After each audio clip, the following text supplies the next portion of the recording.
Lors d'un dîner de famille, mon frère a dit avec un sourire suffisant, « Maman et papa ont dit que j'emménageais dans ta maison. » Moi, la fille qu'ils avaient toujours utilisée, j'ai souri, c'est drôle, je l'ai vendue pour 740 000 $ la semaine dernière. Puis j'ai fait glisser les papiers sur la table. Son visage est devenu blanc. Je m'appelle Sarah Williams, j'ai 34 ans, et jusqu'au mois dernier, je pensais savoir ce que signifiait la loyauté familiale. J'ai grandi à Millfield, dans l'Indiana, une ville si petite que tout le monde était au courant de vos affaires avant vous. Notre maison familiale était une modeste maison coloniale à 2 étages que mes parents, Tom et Lisa Williams, avaient achetée juste après leur mariage. Mon père travaillait comme directeur à l'usine de fabrication locale, tandis que ma mère enseignait en 2e année à l'école primaire de Millfield. Nous n'étions pas riches, mais nous étions à l'aise, et mes parents étaient fiers d'offrir une stabilité à leurs 2 enfants. Jake a 2 ans de plus que moi, et en grandissant, il était le grand frère protecteur typique. Il m'accompagnait à l'école, me défendait contre les brutes du quartier et m'apprenait à faire du vélo. Mes plus anciens souvenirs de lui sont remplis d'admiration. Jake était charismatique, athlétique et naturellement doué pour se faire des amis. Les professeurs l'adoraient, les entraîneurs le louaient, et nos parents rayonnaient de fierté devant ses réalisations. Cependant, en vieillissant, quelque chose a changé dans notre relation. Jake a commencé à développer un sentiment que tout lui était dû, qui s'est manifesté d'abord par de petites choses. Il empruntait mes affaires sans demander et les rendait endommagées. Il s'attendait à ce que je le couvre quand il ne respectait pas le couvre-feu ou sautait des corvées. Si je me plaignais, mes parents balayaient ça d'un revers de la main en disant « Il se comporte juste comme un garçon » ou « C'est ce que font les frères et sœurs ». Au lycée, les différences dans la façon dont nous étions traités sont devenues impossibles à ignorer. Jake a reçu une voiture pour son 16e anniversaire. Quand mon 16e anniversaire est arrivé 2 ans plus tard, on m'a dit que la famille ne pouvait pas se permettre un autre véhicule. À la place, je pouvais emprunter la voiture de Jake quand il ne l'utilisait pas, ce qui était rare. Quand Jake voulait aller à un camp de basket, l'argent apparaissait. Quand je voulais des fournitures d'art ou des livres de design, on me disait d'économiser mon argent de babysitting. Malgré cela, j'ai maintenu une relation étroite avec ma famille. Je me disais que c'était simplement comme ça dans de nombreuses familles, le fils aîné recevant un traitement préférentiel. Je ne voulais pas paraître ingrate pour les bonnes choses que j'avais, comme des parents qui assistaient à mes événements scolaires et offraient un foyer stable. Après le lycée, Jake a reçu une bourse sportive partielle pour l'université d'État, mais il avait encore besoin de l'aide financière de nos parents pour les frais de scolarité et de subsistance. Quand est venu le temps pour moi de postuler à des universités, j'ai jeté mon dévolu sur la prestigieuse Harrington School of Design à Chicago. Mon portfolio a été accepté, mais l'école était chère. Et mes parents ont été directs sur la situation. Sarah, nous ne pouvons tout simplement pas t'aider avec les frais de scolarité. Nous soutenons toujours Jake et une école de design est un choix si risqué. Peut-être devrais-tu d'abord envisager le community college. Cette conversation a changé quelque chose de fondamental en moi. J'ai réalisé que si je voulais réaliser mes rêves, je devrais me battre pour eux entièrement seul. J'ai pris une année sabbatique en travaillant 3 emplois simultanément, économisant chaque centime. J'ai postulé à toutes les bourses et subventions disponibles. Quand j'ai finalement commencé à Harrington, j'ai continué à travailler les nuits et les week-ends tout en suivant un cursus complet. L'épuisement en valait la peine quand j'ai obtenu mon diplôme avec mention. Bien que ma dette de prêt étudiant soit considérable, mon premier emploi était dans une petite agence de design à Chicago, où je gagnais à peine assez pour couvrir le loyer d'un appartement en colocation et mes remboursements de prêt. Je vivais de nouilles ramen et de café, mais j'étais déterminé à y arriver. Après 3 ans de semaine de 70 heures et la constitution de mon portfolio avec des projets indépendants, j'ai décroché un poste chez Westbrook Interior, l'une des meilleures agences du Midwest. L'augmentation de salaire m'a permis de commencer à économiser pour ce qui était devenu mon plus grand rêve, posséder ma propre maison. Il y a 5 ans, après près d'une décennie à lésiner et à économiser, je l'ai trouvée. Une maison de style Tudor des années 1930 dans un quartier en transition d'Indianapolis. La maison nécessitait des travaux importants avec des systèmes électriques obsolètes, un toit à remplacer et une cuisine qui n'avait pas été mise à jour depuis les années 1970. Mais elle avait une bonne ossature, de magnifiques parquets d'origine sous une moquette usée et de superbes vitraux. Le prix de vente reflétait son état, la rendant tout juste à ma portée si j'étirais mon budget à sa limite absolue. La banque a approuvé ma demande de prêt hypothécaire, mais de justesse.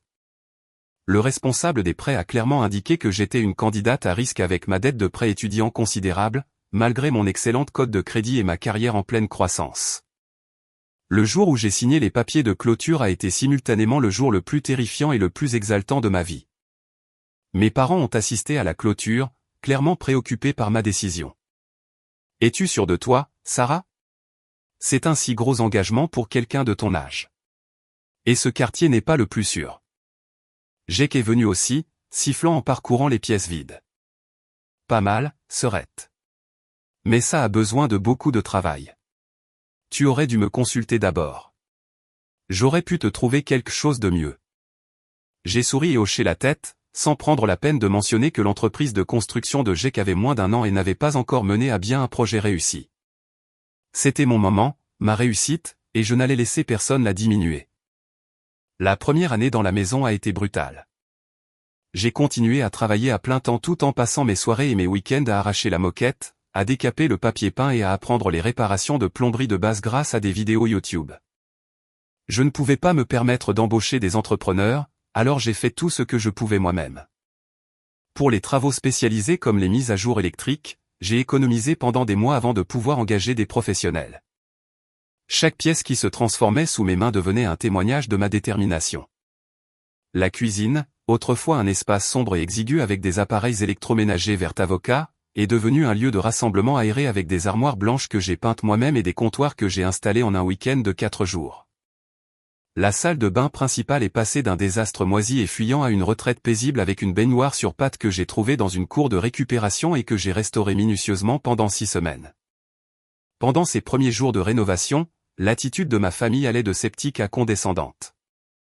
Ma mère s'inquiétait constamment que j'en avais trop pris sur mes épaules. Mon père remettait en question chaque décision, des appareils que je choisissais aux couleurs de peinture sur les murs. Jake passait de temps en temps, soulignait tous les défauts de mon travail et offrait des conseils non sollicités avant de partir sans lever le petit doigt pour aider. Au fil des ans et de la transformation de la maison, le quartier environnant a également changé. Un café branché a ouvert à 2 pâtés de maison. Une entreprise de technologie a construit son siège à proximité, amenant un afflux de jeunes professionnels dans la région. La valeur des propriétés a commencé à augmenter, d'abord lentement, puis de façon spectaculaire. Ce qui avait été un investissement risqué ressemblait de plus en plus à un coup de génie. La dernière fois que Jake est venu, il y a environ 6 mois, son attitude avait sensiblement changé. Il errait de pièce en pièce, posant des questions pointues sur le coût des rénovations et sur ce que je pensais être la valeur marchande actuelle. Il a mentionné qu'il avait vu des maisons similaires dans le quartier listées pour plus du double de ce que j'avais payé. « Tu as vraiment eu de la chance avec cet endroit », a-t-il dit en passant la main sur l'îlot de cuisine que j'avais construit moi-même. Certaines personnes ont juste toute la chance. Je me suis mordu la langue pour éviter de souligner que la chance n'avait rien à voir là-dedans. Chaque centimètre carré de la maison représentait d'innombrables heures de travail, de sacrifices financiers et une détermination inébranlable. Cette maison n'était pas seulement l'endroit où je vivais. C'était la preuve physique que je pouvais réaliser mes rêves malgré les obstacles. C'était la première chose dans ma vie qui m'appartenait vraiment, complètement. Je ne savais pas que dans l'esprit de Jake, ma réussite était déjà en train d'être redéfinie comme un bien familial qu'il avait tout à fait le droit de revendiquer. Le 40e anniversaire de mariage de mes parents tombait un samedi début juin. Pendant des semaines auparavant, ma mère avait laissé entendre à quel point une célébration chez Bellini's, le restaurant le plus cher d'Indianapolis, signifierait pour elle. Quand mon père a semblé réticent à cause du coût, je suis intervenu et j'ai proposé de payer le dîner pour la famille immédiate. Cela semblait être le moyen idéal de les remercier pour l'enfance stable qu'ils m'avaient offerte, même si le soutien financier pour mon éducation et ma carrière avait été limité. La réservation était pour 19 h, et je suis arrivé 15 minutes plus tôt, voulant m'assurer que tout était parfait. J'avais demandé une salle à manger privée avec vue sur le jardin et j'avais arrangé qu'un gâteau d'anniversaire spécial soit servi avec du champagne. Le restaurant s'était surpassé avec des tables élégamment dressées, des fleurs fraîches et un éclairage subtil qui créait une atmosphère intime. Mes parents sont arrivés pile à l'heure. Ma mère resplendissante dans une robe bleu marine qu'elle avait achetée spécialement pour l'occasion. Mon père, mal à l'aise mais fier dans son costume rarement porté. Ils étaient sincèrement touchés par le cadre et m'ont embrassé chaleureusement, les yeux de ma mère déjà brillants de larmes de joie. C'est trop, Sarah, a-t-elle murmuré en me serrant les mains. Tu n'aurais pas dû dépenser autant pour nous. Vous le méritez, maman, ai-je répondu en l'embrassant sur la joue. 40 ans, ça se fête comme il se doit. Jake est arrivé avec 20 minutes de retard avec sa femme Melissa et leurs 2 enfants, Eden, 10 ans, et Lily, 8 ans. Il ne s'est pas excusé pour son retard, annonçant simplement qu'ils avaient eu du mal à trouver une place de parking, comme si c'était la faute de quelqu'un d'autre. Melissa m'a lancé un regard d'excuse en guidant les enfants vers leur siège. Son sourire était tendu, d'une manière que j'avais remarqué plus fréquemment ces derniers mois. J'étais venu seul, ayant mis fin à une relation de 2 ans avec Michael à peine 3 mois auparavant. La rupture avait été amicale mais douloureuse, le résultat d'objectifs de vie divergents plutôt que d'un manque d'affection. Il voulait déménager sur la côte ouest pour une opportunité d'emploi prometteuse, et je ne pouvais pas imaginer quitter la maison dans laquelle j'avais mis tout mon cœur et mon âme. Le siège vide à côté de moi semblait bien visible alors que tout le monde s'installait, et j'ai surpris le regard inquiet de ma mère. Les affaires de Sarah marchent très bien, a annoncé mon père, essayant clairement de détourner l'attention de mon statut de célibataire. Elle vient de décrocher ce grand projet de rénovation d'hôtel, n'est-ce pas, chérie? J'ai hoché la tête, reconnaissante pour la redirection. Oui, c'est le plus grand projet que j'ai géré de manière indépendante. Le propriétaire veut une refonte complète de son hôtel-boutique de 60 chambres. Ça va me tenir occupé pendant au moins l'année prochaine. C'est merveilleux, a dit chaleureusement Melissa. Tu as toujours eu un si bon œil pour le design. Ça doit être sympa de jouer avec des échantillons de tissu et des nuanciers toute la journée, a commenté Jake en examinant la carte des vins. En parlant de ça, prenons quelques bouteilles de Barolo. On fête ça, après tout. J'ai remarqué le ton dédaigneux de Jake, mais j'ai choisi de l'ignorer pour le bien de mes parents. Ce n'était ni le moment ni l'endroit pour aborder son dénigrement habituel de ma carrière, surtout lorsque la soirée était censée se concentrer sur l'anniversaire de mes parents. La première heure du dîner s'est déroulée assez agréablement. Mes parents se sont remémorés le jour de leur mariage, partageant des histoires que les enfants n'avaient jamais entendues. Ma mère a ri en décrivant comment mon père avait oublié les alliances et avait dû renvoyer son témoin en courant à l'appartement quelques minutes avant la cérémonie. Jake semblait distrait pendant ces histoires, vérifiant son téléphone à plusieurs reprises sous la table et commandant un 3e verre de vin avant l'arrivée du plat principal. J'ai remarqué que Melissa posait sa main sur son bras plusieurs fois, son expression un mélange d'inquiétude et de lassitude. L'ambiance a subtilement changé lorsque mes parents ont commencé à discuter de leurs projets pour les années à venir. Nous avons réfléchi, a dit mon père en posant sa fourchette. Maintenant que nous sommes tous les deux à la retraite, la maison est vraiment trop grande pour nous deux. Tous ces escaliers ne deviennent pas plus faciles pour nos genoux. Nous envisageons de vendre et d'acheter quelque chose de plus petit. Peut-être une de ces maisons de plein pied à Sunnyside Village, a ajouté ma mère. Et nous aimerions voyager un peu tant que nous le pouvons encore. Nous n'avons jamais fait cette croisière fluviale en Europe dont nous parlons depuis des années. La posture de Jake s'est visiblement raidie. Vous vendez la maison? Quand avez-vous décidé ça? Nous en discutons depuis des mois, a répondu mon père. C'est logique à ce stade de nos vies. Mais c'est notre maison de famille, a protesté Jake, sa voix s'élevant légèrement. Vous ne voulez pas la garder dans la famille? Et Eden et Lily? Vous ne voulez pas qu'ils aient la maison de leurs grands-parents à visiter? Ma mère avait l'air mal à l'aise. Eh bien, bien sûr, nous y avons pensé, mais l'entretien devient trop lourd, et les impôts fonciers augmentent chaque année. Vous pourriez me donner la maison, a suggéré Jake, comme si c'était la solution la plus naturelle du monde. Je l'entretiendrai, et vous pourriez venir quand vous voudriez. Elle resterait dans la famille. Un silence gênant s'est installé à table. Même les enfants semblaient sentir la tension. Lily tripotait sa serviette et Eden fixait intensément son assiette. Ce n'est pas vraiment ce que nous avions en tête, a dit prudemment mon père. Nous avons besoin du capital de la maison pour financer notre retraite. La pension ne couvrira pas tout, surtout si nous voulons voyager. Le visage de Jake s'est assombri, mais avant qu'il ne puisse répondre, le serveur est arrivé avec nos desserts, et la conversation a changé. Cependant, je n'ai pas pu m'empêcher de remarquer à quel point l'humeur de Jake s'était dégradée, ses réponses devenant sèches et son attention de plus en plus concentrée sur le vin dans son verre plutôt que sur la célébration familiale. Pendant que le café était servi, j'ai surpris des bribes d'une dispute chuchotée entre Jake et Mélissa. Pas ici, a-t-elle sifflé.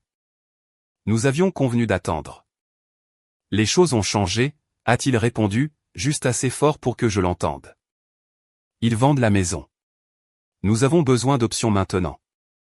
Je me suis demandé de quoi ils discutaient, mais j'ai été distraite par ma mère qui me posait des questions sur mes récents projets de design. Au moment où j'ai regardé de nouveau dans leur direction, Jake avait vidé son verre de vin et cherchait le serveur du regard, probablement pour en commander davantage. Tout au long du reste du repas, j'ai remarqué une tension croissante entre Jake et Mélissa. Elle commençait à dire quelque chose, et il la coupait brusquement. Quand elle a suggéré qu'il devrait probablement rentrer bientôt à cause de l'heure du coucher des enfants, il a rejeté son inquiétude d'un geste de la main. Eden et Lily devenaient visiblement fatigués, Lily s'appuyant contre le bras de sa mère et la tête d'Eden hochant alors qu'il luttait pour rester éveillé. La conversation a tourné aux finances familiales lorsque mon père a mentionné la création de fonds d'études pour les petits-enfants. Nous avons commencé des comptes modestes pour Eden et Lily, a-t-il expliqué. Rien d'extravagant, mais nous espérons que ça grandira avec le temps. Jake s'est redressé à cela. C'est super, papa. Les coûts des études sont dingues de nos jours. Mon entreprise n'a pas été aussi rentable que je l'espérais cette année, donc nous n'avons pas pu économiser beaucoup. Est-ce que tout va bien avec Williams Contracting, a demandé ma mère, l'inquiétude évidente dans sa voix. Jake a haussé les épaules, une expression que je reconnaissais de l'enfance quand il était évasif. Juste un problème de trésorerie temporaire. Le projet des Henderson a dépassé le budget et il conteste certaines des charges. Ça va s'arranger. Tu sais, nous sommes toujours là pour aider si tu en as besoin, a dit mon père. Et j'ai ressenti une pointe familière de ressentiment en voyant avec quelle rapidité ils offraient une aide financière à Jake alors que j'avais lutté pendant des années toute seule. Au fil de la soirée, Jake a fait plusieurs commentaires pointus sur ma maison. Chacun semblait assez anodin en surface, mais portait un sous-entendu qui me mettait de plus en plus mal à l'aise.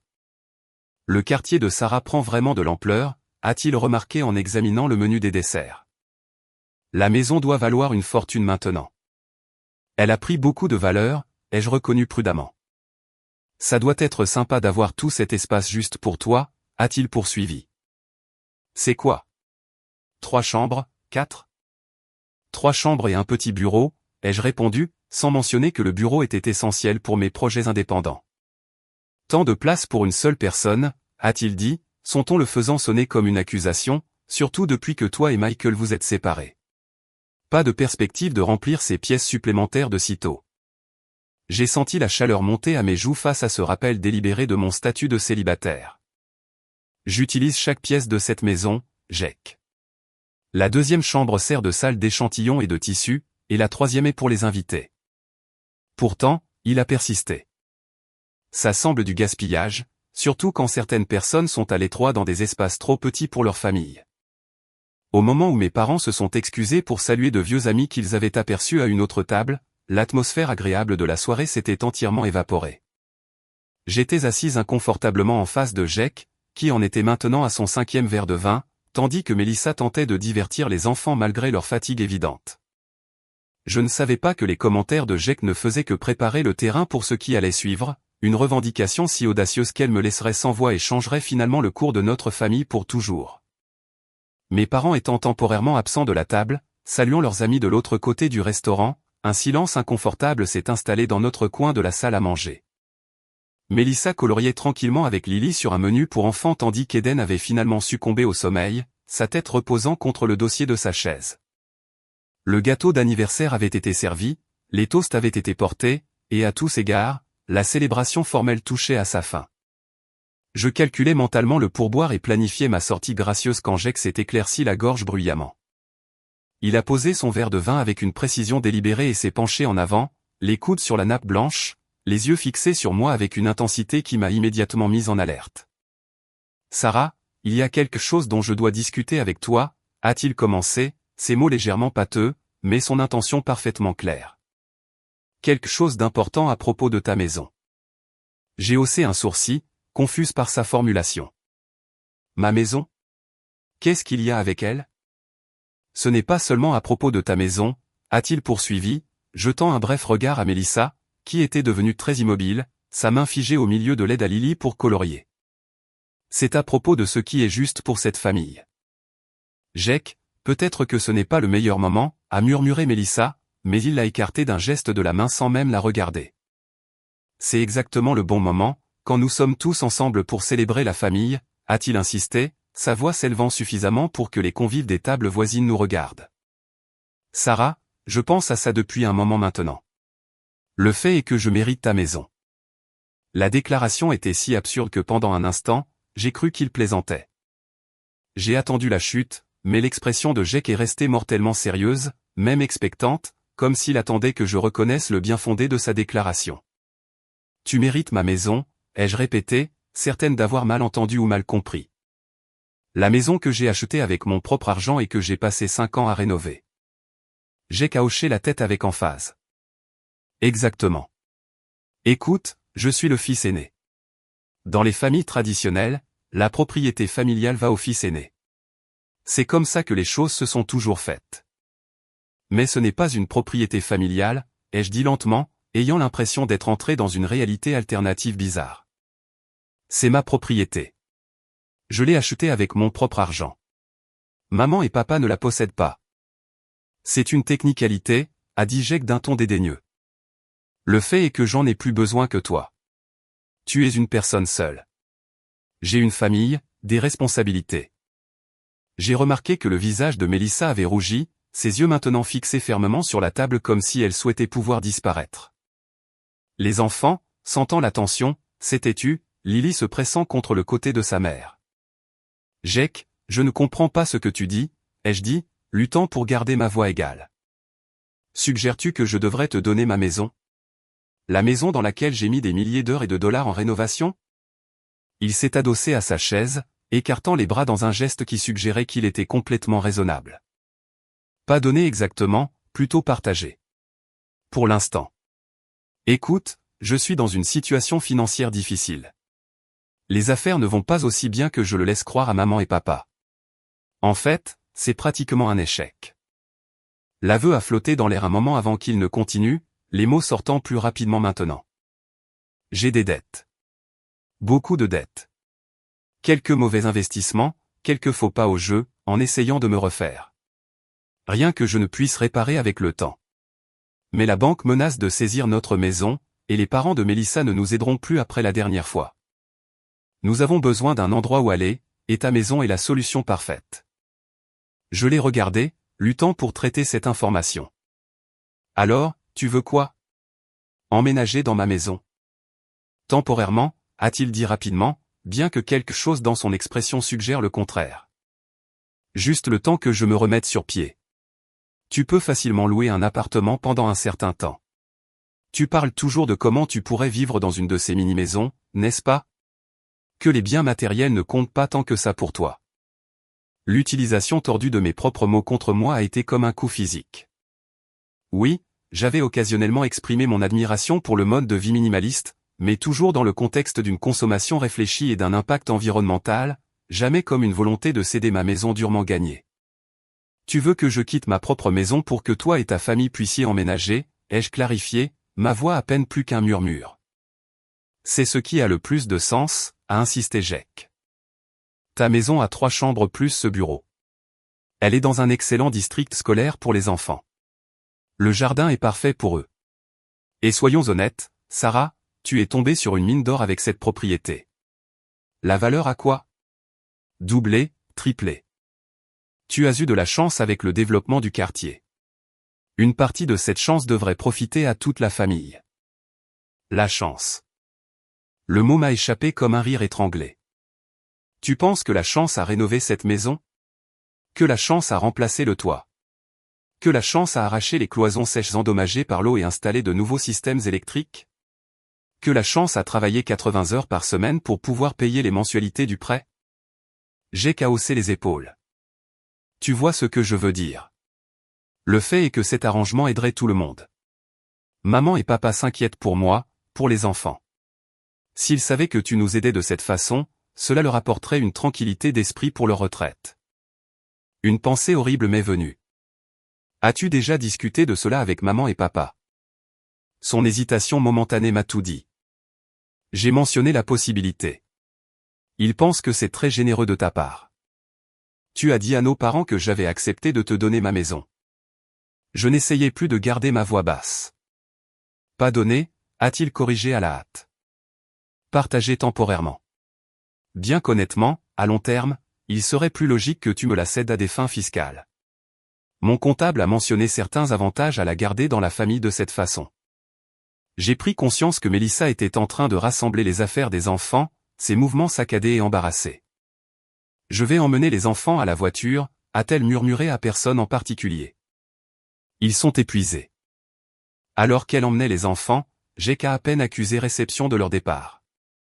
Son attention était entièrement concentrée sur moi, attendant mon accord comme si c'était une conclusion évidente. « Jake, c'est de la folie », ai-je finalement dit. « Je ne te donne pas ma maison. Je ne quitte pas ma maison. Je ne partage pas ma maison. Elle est à moi. Je l'ai méritée. » Fin de la discussion. Son expression s'est assombrie. « Tu as toujours été égoïste. Même enfant, tu ne voulais jamais rien partager. Et maintenant tu as tout cet espace supplémentaire dont tu n'as même pas besoin, alors que mes enfants sont sur le point de perdre leur maison. Ce n'est pas juste, ai-je protesté. Tes problèmes financiers ne sont pas de ma faute. Et si tu es sur le point de perdre ta maison, c'est à cause de tes choix, pas des miens. Alors c'est ça. Tu n'aideras pas ton propre frère, ta propre nièce et ton propre neveu. Sa voix avait pris le ton blessé que je me souvenais de l'enfance. Celui qui aboutissait généralement à ce que nos parents me forcent à lui donner tout ce qu'ils voulaient. Je vais t'aider, ai-je dit prudemment. Je peux te prêter de l'argent pour que tu rattrapes ton retard sur ton prêt hypothécaire. Je peux t'aider à chercher des conseils financiers, mais je ne te donne pas ma maison. Le visage de Jake s'est tordu de colère. Tu ne comprends pas. La maison est déjà partie. Nous avons 3 mois de retard, et la banque ne veut plus travailler avec nous. Nous avons besoin d'un endroit où vivre maintenant. J'ai déjà regardé les écoles de ton district pour les enfants. Ils pourraient commencer le mois prochain. La présomption était à couper le souffle. Tu as inscrit tes enfants dans des écoles près de chez moi sans même me demander d'abord? J'ai fait des recherches, a-t-il corrigé. J'essayais d'être proactif. Ça va se faire que ça te plaise ou non, Sarah. Maman et papa sont de mon côté. Ils le sont toujours. Avant que je puisse répondre à cette déclaration stupéfiante, j'ai aperçu nos parents qui revenaient à la table. Jake a rapidement réarrangé ses traits en un sourire agréable, se transformant en un instant de l'homme arrogant et en colère de quelques instants auparavant au fils aîné charmant. « Tout va bien ici ?» a demandé mon père, sentant clairement la tension malgré le sourire forcé de Jake. « Très bien », a répondu Jake en douceur. Sarah et moi discutions de quelques affaires de famille. Sarah. Ma mère m'a regardé avec inquiétude. Tu as l'air contrarié. J'ai ouvert la bouche, puis je l'ai refermée, trop bouleversé pour même commencer à expliquer ce qui venait de se passer. Comment pouvais-je dire à mes parents, le jour de leur anniversaire, que leur fils venait d'essayer de revendiquer ma maison comme la sienne? Qu'il en avait apparemment déjà discuté avec eux, le présentant comme une offre généreuse que j'avais faite plutôt que comme sa demande scandaleuse. Je vais bien, ai-je réussi à dire, juste fatigué. Ça a été une longue semaine de travail. Le reste de la soirée s'est déroulé dans un flou de conversations superficielles et de sourires forcés. Jake agissait comme si notre discussion n'avait jamais eu lieu, bavardant aimablement sur des sujets neutres tandis que je restais assise dans un silence stupéfait, ne participant que lorsqu'on s'adressait directement à moi. Mon esprit tournait à toute vitesse, essayant de traiter les implications de ce qui venait de se produire et de ce que cela révélait sur mon frère, mes parents et ma place dans la hiérarchie familiale. Quand il a finalement été temps de partir, j'ai serré mes parents dans mes bras machinalement, promettant de les appeler le lendemain. Jake m'a attrapé le bras alors que je me tournais pour partir. Pense à ce que j'ai dit, a-t-il murmuré, son ton agréable, mais sa poigne inconfortablement serrée. La famille doit rester unie. Je t'appellerai demain pour régler les détails. J'ai retiré mon bras sans répondre et je me suis dirigé vers les toilettes, ayant besoin d'un moment seul avant de pouvoir affronter le trajet de retour. En poussant la lourde porte, j'ai eu l'impression de m'éloigner, non seulement d'un dîner inconfortable, mais de tout ce que je pensais savoir sur ma famille et ma place en son sein. Au moment où la porte des toilettes s'est refermée derrière moi, mon calme soigneusement entretenu s'est effondré. J'ai agrippé le bord du lavabo en marbre, les jointures blanches, et j'ai fixé mon reflet dans le miroir orné. La femme qui me regardait semblait calme en surface, son maquillage encore intact, ses cheveux noirs soigneusement coiffés, mais ses yeux racontaient une autre histoire, écarquillés de choc et remplis de larmes non versées. Ça ne peut pas être en train d'arriver, ai-je murmuré à mon reflet, les mots à peine audibles par-dessus la douce musique classique jouée par des haut-parleurs cachés. Heureusement, les toilettes étaient vides. Je me suis enfermé dans la cabine la plus éloignée, je me suis assise sur le couvercle des toilettes fermées, et j'ai pressé mes mains contre mon visage, laissant enfin les larmes couler. Mes épaules tremblaient de sanglots silencieux alors que tout le poids de l'audace de Jake s'abattait sur moi. Ce n'était pas seulement la demande scandaleuse elle-même, bien que cela soit déjà assez stupéfiant.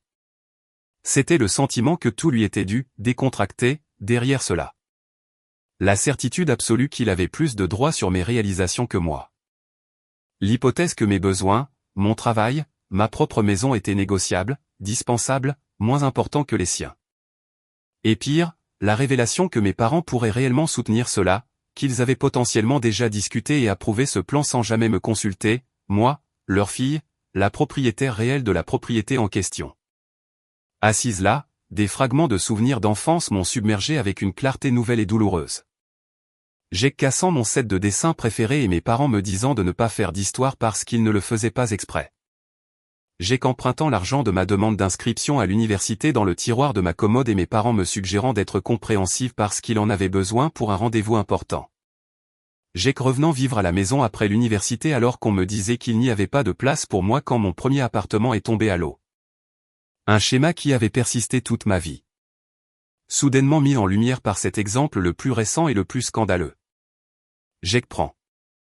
Sarah donne. Jake a besoin. Sarah sacrifie. Jake échoue. Sarah répare. Mon téléphone a vibré dans mon sac à main, me tirant de mes pensées en spirale. C'était un texto de ma cousine amie, qui était assise de l'autre côté du restaurant avec son mari. Je t'ai vu te précipiter aux toilettes. Tout va bien? Tu avais l'air contrarié. Je suis dans le couloir si tu as besoin de renfort. La simple offre de soutien a fait monter de nouvelles larmes à mes yeux. J'ai rapidement répondu par texto. Drame avec Jake. Je te raconterai plus tard. Merci de prendre de mes nouvelles. Après m'être aspergé le visage d'eau froide et avoir réappliqué un minimum de maquillage, j'ai émergé pour trouver Amy qui attendait comme promis.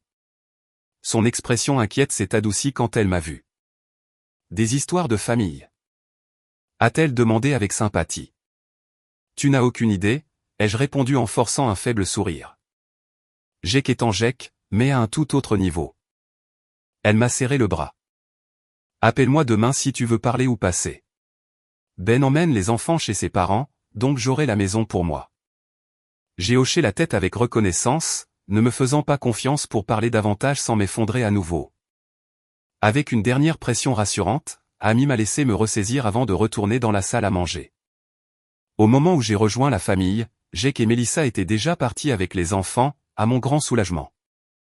Mes parents rassemblaient leurs affaires, mon père réglant la partie de la facture que je n'avais pas prépayée. « Te voilà », a dit ma mère. On s'inquiétait. « Tu te sens bien ?» Juste un mal de tête, ai-je menti, évitant son regard scrutateur. Ça a été une semaine chargée. Tu travailles trop dur, a-t-elle dit en me tapotant la joue dans un geste qui avait été autrefois réconfortant, mais qui semblait maintenant condescendant. Tu devrais prendre mieux soin de toi. Le trajet de retour a été un flou de mouvements automatiques et de pensées qui fusaient. La soirée de début d'été était encore claire, le coucher de soleil peignant le ciel de nuances d'orange et de rose que j'ai à peine remarqué.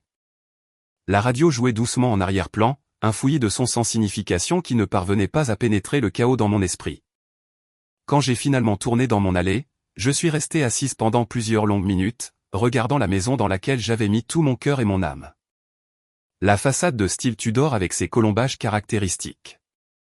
Le jardin de devant que j'avais planté de vivaces qui commençaient tout juste à s'épanouir pour leur 3e saison. Les vitraux que j'avais minutieusement restaurés pièce par pièce pendant d'innombrables week-ends. Ma maison, ma réussite, mon sanctuaire. Et mon frère pensait qu'il pouvait simplement la revendiquer comme la sienne, avec l'apparente bénédiction de mes parents. Je venais de déverrouiller ma porte d'entrée quand mon téléphone a sonné. Le nom de ma mère s'est affiché à l'écran et pendant un instant, j'ai envisagé de laisser le message vocal. Mais la culpabilité et l'habitude ont pris le dessus et j'ai répondu avec un bonjour résigné. Sarah, chérie, je voulais vérifier que tu étais bien rentrée, a-t-elle commencé, sa voix artificiellement enjouée. Et te remercier encore pour ce charmant dîner. Ton père et moi avons passé un merveilleux moment. Je suis contente, ai-je répondu machinalement, laissant tomber mes clés sur la table de l'entrée et enlevant mes talons. Il y a eu une brève pause avant qu'elle ne continue, son ton passant à quelque chose de plus hésitant. Sarah, je voulais aussi te parler de ce que Jake a mentionné, de sa situation. Ma prise sur le téléphone s'est resserrée. Qu'est-ce que Jake t'a dit exactement? Eh bien, qu'il a des difficultés financières, que l'entreprise de construction ne va pas aussi bien que prévu, et que vous aviez discuté de la possibilité que lui et sa famille restent avec toi un moment jusqu'à ce que les choses s'améliorent. J'ai fermé les yeux, la colère montant comme une marée. Ce n'est pas ce qui s'est passé, maman. Jake n'a rien discuté avec moi. Il a annoncé qu'il méritait ma maison parce qu'il est le fils aîné. Il m'a dit que je devais déménager et laisser sa famille emménager. Il a même regardé les écoles de mon quartier sans me demander d'abord. Oh, a dit ma mère, l'air sincèrement surprise. Je suis sûr qu'il ne le pensait pas tout à fait de cette façon. Tu sais comment Jake peut être parfois, pas toujours très clair dans ses expressions. Il s'est exprimé parfaitement clairement, ai-je contré, ma voix s'élevant malgré mes efforts pour rester calme. Il a dit, et je cite, « Je mérite ta maison. » Il n'y a pas beaucoup de place pour une mauvaise interprétation là. Eh bien, je suis sûr qu'il est juste stressé par la situation financière. Ça a été très difficile pour eux dernièrement. Les enfants ont dû abandonner leurs activités, et Mélissa a dû reprendre le travail à temps partiel. Ils ont vraiment du mal. Le sous-entendu était clair, même s'il n'était pas intentionnel. Les difficultés de la famille de Jake comptaient plus que ma souveraineté sur ma propre maison. Maman, je suis désolé qu'ils aient des difficultés. Vraiment, je le suis. Mais ça ne veut pas dire que je devrais abandonner ma maison. Personne ne dit que tu devrais abandonner ta maison de façon permanente, a insisté ma mère, bien que ce soit exactement ce que Jake avait suggéré. Juste aider temporairement.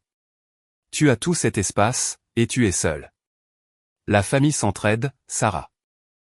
J'ai proposé de les aider financièrement, ai-je dit, luttant pour garder ma voix stable. J'ai proposé de leur prêter de l'argent pour qu'ils rattrapent leur retard sur leur prêt hypothécaire. J'ai proposé d'aider Jake à trouver des conseils financiers. Tu sais à quel point Jake est fier, a répondu ma mère, comme si sa fierté était plus importante que mes limites. Il n'accepterait pas la charité de sa petite sœur. Mais partager ta maison, c'est différent. C'est la famille qui soutient la famille. Je me suis effondré sur mon canapé, soudainement épuisé au-delà des mots. Maman, est-ce que Jake a déjà proposé de m'aider? Quand je travaillais 3 emplois pour économiser pour l'école de design? Quand je mangeais des ramen pour le dîner tous les soirs pour payer mes prêts étudiants? Quand je dormais sur un matelas par terre dans cette maison parce que je ne pouvais pas encore me permettre un cadre de lit? Est-ce que quelqu'un dans cette famille a déjà proposé de partager sa maison avec moi? Le silence qui a suivi a été assourdissant. Finalement, ma mère a parlé, sa voix petite. C'était différent. Tu as toujours été si indépendante, si capable. Jake a besoin de plus de soutien. Il en a toujours eu besoin. Et voilà. La vérité mise à nu. Jake avait besoin de plus parce qu'on lui donnait plus, créant un cycle de dépendance qui avait persisté jusqu'à l'âge adulte. Tandis que j'avais été forcé de devenir indépendante par nécessité, pas par inclination naturelle. Je ne peux plus parler de ça ce soir, maman, ai-je finalement dit. La journée a été longue, et j'ai besoin de digérer tout ça.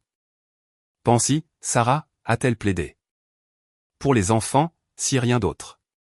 Ils sont innocents dans tout ça. Après avoir mis fin à l'appel, je suis resté assise dans le salon qui s'assombrissait, trop épuisé pour même allumer une lampe. Les formes familières de mes meubles, choisis et disposés avec tant de soin, n'étaient plus que des ombres dans la pénombre grandissante, tout comme mes relations familiales étaient soudainement devenues des ombres de ce que je pensais qu'elles étaient. Je n'ai pas dormi cette nuit-là. Je suis allé de pièce en pièce dans ma maison, touchant les murs que j'avais peints, les armoires que j'avais rénovées, les sols que j'avais poncés. Chaque espace contenait des souvenirs de travail acharné, de petites victoires, de la transformation progressive d'une propriété négligée en un véritable foyer.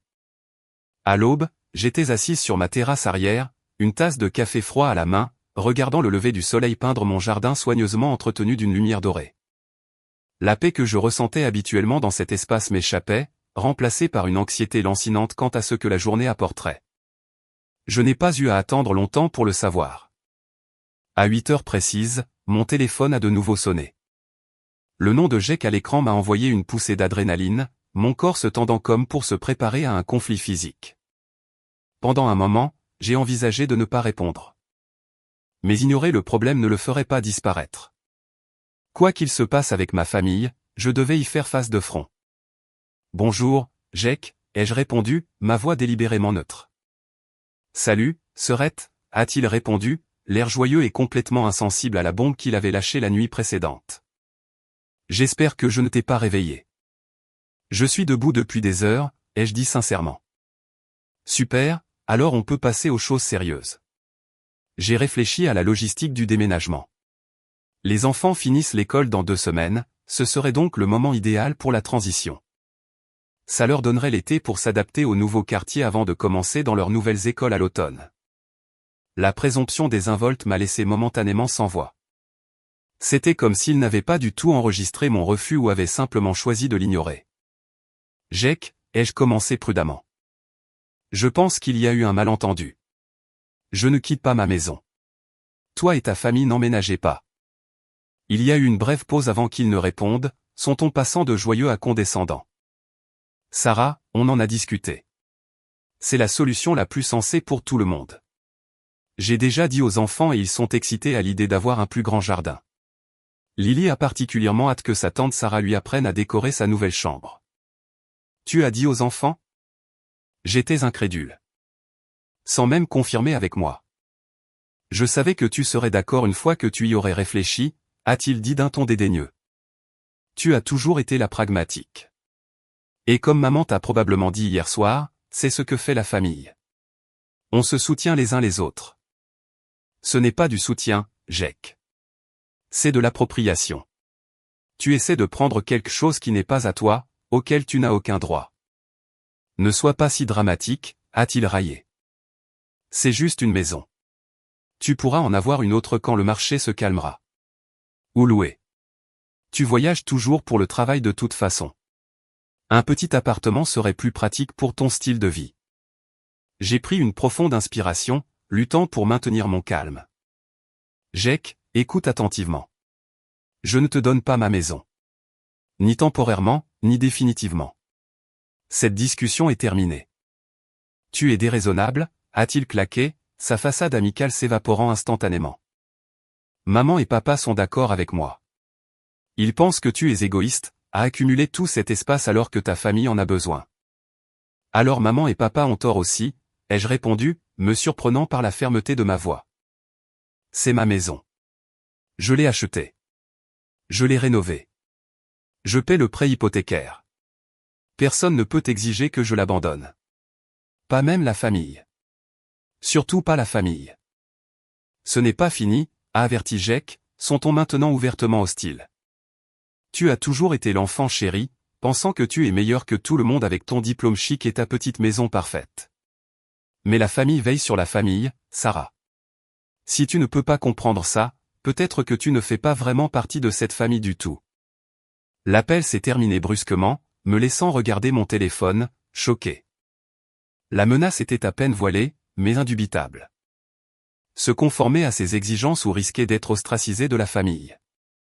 À ce moment-là, debout dans ma cuisine alors que la lumière du matin filtrait à travers les fenêtres que j'avais passé des semaines à restaurer, quelque chose en moi s'est durci en une résolution. La douleur et la confusion de la nuit précédente se sont cristallisées en une clarté que je n'avais jamais connue auparavant. Il ne s'agissait pas seulement d'une maison. Il s'agissait de limites qui avaient été franchies toute ma vie. Il s'agissait de respect, ou plutôt de son absence. Il s'agissait de me défendre d'une manière que je n'avais jamais pleinement faite auparavant. Si Jake voulait se battre, il en aurait une. Mais ce ne serait pas la victoire facile qu'il attendait clairement. Cette fois, je ne reculerai pas, je ne m'accommoderai pas, je ne sacrifierai pas mes besoins pour ses désirs. Cette fois, je riposterai. Les heures qui ont suivi l'appel de Jack se sont écoulées dans un flou d'activités concentrées, mon choc et ma douleur initiaux s'étant cristallisés en quelque chose de plus dur, de plus déterminé. Toute une vie à céder, à faire des compromis pour la paix familiale, avait mené à ce moment. Et j'étais soudainement aveuglément clair que ce schéma ne pouvait pas continuer. Mon premier appel a été pour Laura Chen, une amie de l'école de design qui était devenue avocate en droit immobilier. Nous avions maintenu notre amitié au fil des ans, collaborant occasionnellement lorsque ses clients avaient besoin de services de design d'intérieur pour des propriétés d'investissement. Si quelqu'un pouvait m'aider à comprendre ma position juridique, ce serait Laura. « Laisse-moi voir si j'ai bien compris », a dit Laura après que je lui ai expliqué la situation. Ton frère a annoncé lors d'un dîner de famille qu'il revendiquait ta maison et il s'attend à ce que tu déménages pour que sa famille puisse emménager. Et tes parents pensent que c'est raisonnable. C'est l'essentiel, ai-je confirmé, arpentant ma cuisine avec une énergie nerveuse. Sarah, ce n'est pas seulement déraisonnable, c'est risible d'un point de vue juridique. Ton nom est le seul sur le titre de propriété et l'hypothèque, n'est-ce pas? Oui, absolument. Je l'ai acheté entièrement seul. Alors, légalement, c'est très simple. Personne ne peut te forcer à quitter ta maison ou à permettre à d'autres d'y vivre contre ta volonté. Ton frère n'a aucune revendication légale. La confirmation de ce que je savais déjà était rassurante, mais je sentais qu'il y avait plus à considérer. Et mes parents? J'ai qu'à laisser entendre qu'ils l'aidaient financièrement. Pourrait-il y avoir une sorte d'imbroglio financier familial dont je ne suis pas au courant? Le ton de Laura est devenu plus sérieux. C'est une bonne question. Si tes parents ont soutenu financièrement la famille de Jack, il pourrait potentiellement y avoir des complications. Pas avec ta maison directement, mais avec la dynamique familiale et une pression potentielle. Serais-tu à l'aise si j'examinais plus en profondeur les liens financiers de ta famille, juste pour m'assurer qu'il n'y a pas de surprises qui t'attendent? S'il te plaît, fais-le, ai-je accepté immédiatement. J'ai besoin de comprendre exactement à quoi j'ai affaire. Au cours des jours suivants, l'enquête de Laura a révélé des informations préoccupantes. Mes parents avaient co-signé l'hypothèque et les prêts commerciaux de Jack. Ils avaient contracté une ligne de crédit sur valeur domiciliaire sur leur propre maison, vraisemblablement pour l'aider avec ses difficultés financières. Il y avait même des cartes de crédit au nom de mon père que les relevés d'expédition suggéraient être utilisés par la famille de Jack. Tes parents sont financièrement empêtrés avec Jack d'une manière qui n'est saine pour personne, a expliqué Laura lors de notre réunion de suivi. Ils n'ont enfreint aucune loi, mais ils ont mis leur propre sécurité de retraite en danger. Si Jack fait défaut sur ses prêts co-signés, tes parents sont responsables. Cela expliquait pourquoi mes parents étaient si investis dans le plan de Jack de prendre ma maison. Il ne s'agissait pas seulement d'aider leur fils. Il s'agissait de se protéger de la maison de cartes financières qu'ils avaient aidé à créer. Armé de cette connaissance, ma prochaine étape a été de rencontrer Denise Harper, ma conseillère financière. Je devais m'assurer que mes propres actifs étaient protégés, en particulier ma maison. Je recommanderais quelques mesures immédiates, a conseillé Denise après avoir entendu la situation. Premièrement, examine tous tes comptes et assure-toi que personne d'autre n'y a accès. Change les mots de passe et les questions de sécurité, surtout s'ils peuvent inclure des informations que ta famille connaîtrait. Deuxièmement, vérifie ton rapport de crédit pour t'assurer qu'aucun compte n'a été ouvert à ton nom à ton insu. Troisièmement, envisage de créer une fiducie révocable pour ta propriété afin d'ajouter une couche de protection supplémentaire. Est-ce vraiment nécessaire, ai-je demandé, surprise par la suggestion d'une fiducie. Ça semble extrême. L'expression de Denise était sympathique mais ferme. Sarah, lorsque des membres de la famille se sentent en droit de disposer de vos biens, il est préférable d'être prudent. J'ai vu des situations où des parents bien intentionnés prennent des mesures qu'ils justifient comme une aide, mais qui finissent par causer de graves dommages financiers. Bien que les paroles de Denise aient été difficiles à entendre, elles ont résonné avec une compréhension croissante de la dynamique de ma famille. Ce soir-là, j'ai contacté une entreprise de sécurité à domicile pour moderniser mon système et changer les serrures. Je n'avais pas donné de clé à ma famille, mais après 3 ans de travaux de rénovation, je ne pouvais pas être certaine qu'un entrepreneur n'en ait pas fait des copies qui auraient pu se retrouver entre les mains de Jack. Le technicien de sécurité a installé de nouvelles serrures intelligentes que je pouvais surveiller à distance et un système de caméras couvrant toutes les entrées. Vous pouvez tout contrôler depuis votre téléphone, a-t-il expliqué en me guidant à travers l'application. Vous serez averti de toute activité, même si vous n'êtes pas chez vous. Le fait que je prenais ces précautions contre ma propre famille était déchirant, mais je ne pouvais pas ignorer les signaux d'alarme. Le sentiment de Jake que tout lui était dû avait atteint un point où les limites normales semblaient ne plus avoir de sens pour lui. Je devais me protéger. Tout au long de ce processus, j'ai conservé une documentation méticuleuse de chaque interaction avec ma famille. J'ai sauvegardé les messages textes, enregistré les appels téléphoniques avec un consentement légal d'une seule partie dans mon état, et tenu un journal détaillé des conversations et des événements. Laura avait souligné l'importance de créer une trace écrite au cas où les choses s'envenimeraient. Mes recherches sur l'entreprise de Jake ont révélé des schémas troublants. Williams Contracting avait un historique de plaintes de clients, de projets inachevés et de litiges de facturation. Des avis en ligne décrivaient des travaux laissés à moitié terminés, des matériaux facturés mais jamais installés, et une mauvaise communication. La note du Better Business Bureau était abyssale. Plus préoccupants étaient les dossiers judiciaires montrant 3 poursuites en cours d'anciens clients alléguant fraude et rupture de contrat. Jake n'avait rien mentionné de tout cela, présentant plutôt ses difficultés financières comme des revers temporaires ou de la malchance.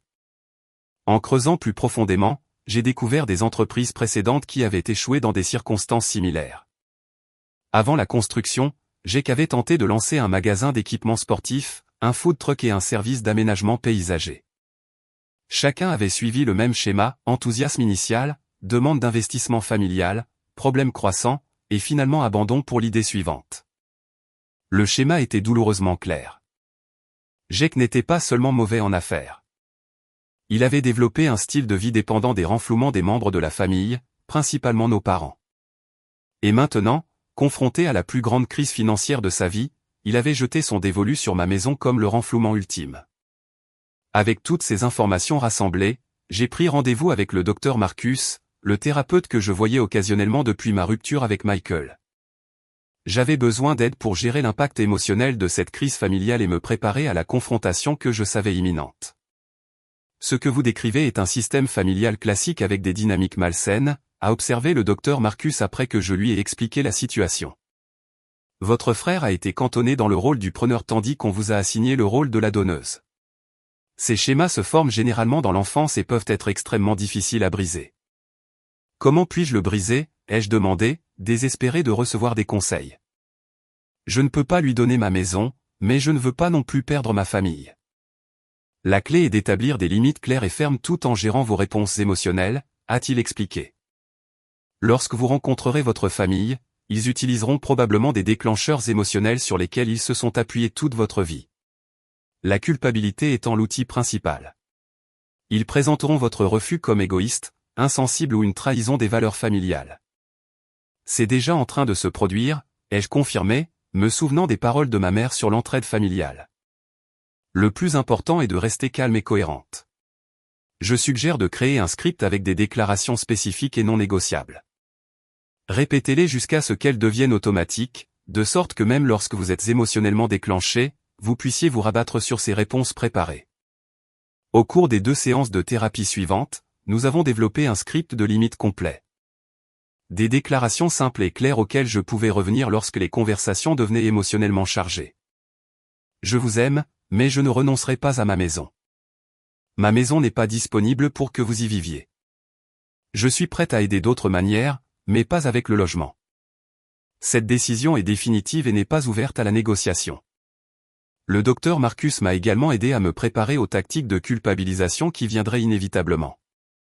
Je comprends que vous soyez déçu, mais c'est ma décision à prendre. Je sais que ce n'est pas la réponse que vous vouliez, mais c'est la seule réponse que je puisse donner. Je suis désolé que vous soyez contrarié, mais mes limites ne sont pas négociables.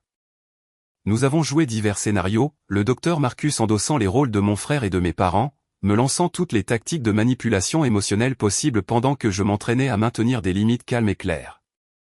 Les exercices étaient épuisants mais stimulants, me donnant l'assurance que je pourrais résister à la pression. À la fin de la semaine, je me sentais aussi préparé que possible pour la confrontation. J'avais des informations juridiques, une protection financière, des mesures de sécurité, des preuves documentées et des outils émotionnels. La dernière étape consistait à préparer le terrain pour la réunion de famille. J'ai décidé de l'organiser chez moi un samedi après-midi. Le lieu était stratégique. Il renforçait le fait que c'était mon territoire, ma maison, pas un bien familial commun à disposition. J'ai disposé les meubles du salon de manière à créer une séparation claire entre l'endroit où je m'assiérais et celui où ma famille serait assise. Un renforcement physique subtil des limites que j'établissais. Sur ma table basse, j'ai placé des dossiers soigneusement organisés contenant des impressions du titre de propriété de ma maison, des relevés d'hypothèque montrant mon nom seul, la documentation des travaux de rénovation que j'avais effectués. Et des dossiers financiers montrant chaque paiement que j'avais fait. De plus, j'avais des dossiers séparés avec des informations sur les problèmes commerciaux de Jake, les poursuites judiciaires, et les enchevêtrements financiers préoccupants avec nos parents. Je ne savais pas si j'aurais besoin d'utiliser toutes ces informations, mais les avoir à portée de main me donnait confiance. Il ne s'agissait pas d'attaquer Jake ou mes parents. Il s'agissait d'établir clairement les faits face à la manipulation émotionnelle. La veille de la réunion, j'ai répété ma déclaration d'ouverture une dernière fois devant le miroir de ma salle de bain. La femme qui se reflétait semblait différente d'une manière ou d'une autre, plus assurée, plus ancrée, les yeux clairs de détermination plutôt qu'embrouillés de doute. Je suis Sarah Williams, ai-je dit à mon reflet. C'est ma maison, ma réussite, mon sanctuaire. Et personne, pas même ma famille, n'a le droit de me l'enlever. Pour la première fois depuis des jours, j'ai dormi profondément, non plus en me tournant et me retournant avec anxiété, mais en me reposant dans la certitude que quoi qu'il arrive demain, j'étais prête à tenir bon. Le matin a apporté un sentiment de calme et de résolution. J'ai passé les heures précédant l'arrivée de ma famille à préparer l'espace, à faire du café, à disposer des rafraîchissements simples, non pas pour jouer l'hôtesse, mais pour occuper mes mains et mon esprit avec des tâches familières tout en me recentrant pour ce qui allait arriver. À 14 heures précises, ma sonnette a retenti. Prenant une profonde inspiration, je suis allé ouvrir, sachant que tout ce qui se passerait dans les prochaines heures changerait définitivement le cours de mes relations familiales. Pour le meilleur ou pour le pire, les choses ne seraient plus jamais les mêmes, et j'étais prête. Le carillon de ma sonnette à exactement 14 heures a envoyé une décharge d'adrénaline dans mon système. J'ai pris une dernière inspiration pour me calmer, j'ai lissé ma blouse bleu marine et je me suis dirigé délibérément vers la porte. La femme qui a accueilli ma famille n'était pas la fille et la sœur accommodante et évitant les conflits à laquelle ils étaient habitués. Aujourd'hui, je me tenais fermement dans mon pouvoir, dans ma maison, prête à défendre ce qui m'appartenait. Mes parents sont arrivés les premiers, leurs expressions un mélange de confusion et d'appréhension. Ma mère portait un plat couvert de papier d'aluminium, une offrande de paix de son gâteau au café signature qui m'a semblé étrangement inappropriée étant donné les circonstances. Mon père se tenait légèrement derrière elle, sa posture raide d'inconfort. « Sarah, chérie », a commencé ma mère, se penchant pour son étreinte habituelle. J'ai accepté l'étreinte brièvement, mais j'ai reculé rapidement, maintenant un espace physique qui reflétait les limites émotionnelles que j'établissais. « Veuillez entrer », ai-je dit, ma voix calme et contrôlée. « Nous nous réunirons dans le salon. Puis-je prendre vos manteaux ?» La formalité de mon accueil les a clairement déstabilisés. Ce n'était pas la fille chaleureuse et désireuse de plaire qu'ils attendaient. Le sourire de ma mère a vacillé alors qu'elle me tendait sa veste légère. « J'ai apporté ton gâteau au café préféré », a-t-elle offert, tendant le plat comme s'il pouvait combler la distance grandissante entre nous. « Merci », ai-je répondu, l'acceptant sans plus de détails. « Tu peux le poser sur la table de la salle à manger. J'ai fait du café et du thé pour tout le monde. » Alors que je suspendais leur manteau dans le placard de l'entrée, la sonnette a de nouveau retenti. Jake et Melissa se tenaient sur mon porche, leurs expressions une étude de contraste. Jake dégageait sa confiance habituelle, à la limite de la suffisance, tandis que l'inconfort de Melissa était palpable, ses yeux ne rencontrant pas tout à fait les miens. Les enfants sont avec la sœur de Melissa, a expliqué Jake sans préambule. J'ai pensé que cette conversation n'était pas pour les petites oreilles. Au moins, nous sommes d'accord sur quelque chose. Veuillez entrer. Nous nous rassemblons dans le salon. Jake m'a dépassé avec le sentiment de droit décontracté de quelqu'un qui considérait déjà l'espace comme partiellement le sien. Il a jeté un coup d'œil appréciateur, notant les récentes mises à jour que j'avais terminées dans l'entrée. « J'adore ce que tu as fait avec les boiseries », a-t-il commenté. « Ça illumine vraiment l'espace. On pourrait garder ça quand on emménagera. » La provocation délibérée était transparente, conçue pour me déstabiliser avant même que la conversation ne commence. Au lieu de mordre à l'hameçon, J'ai simplement fait un geste vers le salon où mes parents étaient déjà assis. La disposition des sièges que j'avais prévue a fonctionné parfaitement. Le fauteuil que j'avais positionné pour moi se tenait légèrement à l'écart du canapé et de la causeuse où ma famille s'était maintenant rassemblée, créant une délimitation subtile mais claire. Sur la table basse entre nous se trouvaient les dossiers que j'avais préparés, leur présence un rappel silencieux que cette réunion serait régie par des faits, pas des émotions. Une fois que tout le monde s'est installé avec sa boisson de choix, un silence gênant est tombé. Mon père s'est éclairci la gorge 2 fois mais semblait incapable de trouver ses mots. Ma mère tripotait son alliance, une habitude nerveuse de l'enfance. Jake s'est affalé contre les coussins, affectant la relaxation, bien que la tension dans sa mâchoire le trahisse. Mélissa était perchée sur le bord de la causeuse comme si elle était prête à fuir à tout moment. J'ai laissé le silence s'étirer, une technique que le docteur Marcus avait suggérée. Laissez-les sentir l'inconfort. Laissez-les parler en premier et révéler leur position. Le pouvoir de la pause. Finalement, ma mère a craqué. Sarah, chérie, tout cela semble très formel. Nous sommes une famille. Ne pouvons-nous pas simplement parler naturellement de ce qui se passe? Je pense que la formalité est appropriée étant donné la situation, ai-je répondu d'un ton égal. Ce qui se passe, comme vous le dites, c'est que Jake a fait une réclamation sur ma maison et vous et papa semblaient soutenir cette réclamation. Ce n'est pas une discussion familiale décontractée. C'est une violation de limites importantes qui doit être abordée directement. Jake s'est redressé, sa relaxation affectée s'évanouissant. Personne ne viole quoi que ce soit. Nous parlons d'une famille qui s'entraide dans les moments difficiles. Quelque chose que les familles sont censées faire.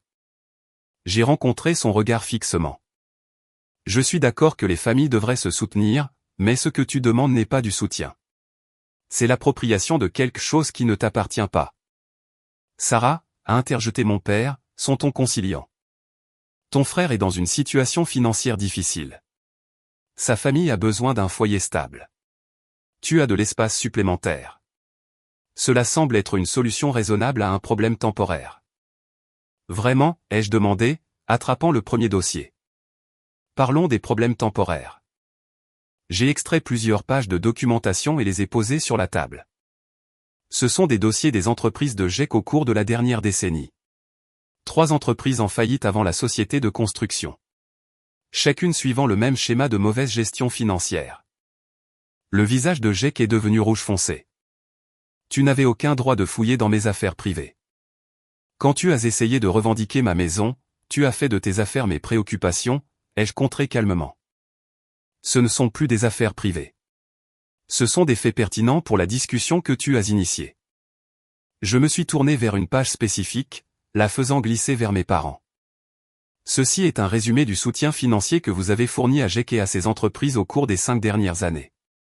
Précosigné, dons directs en espèces, paiement de dépenses personnelles.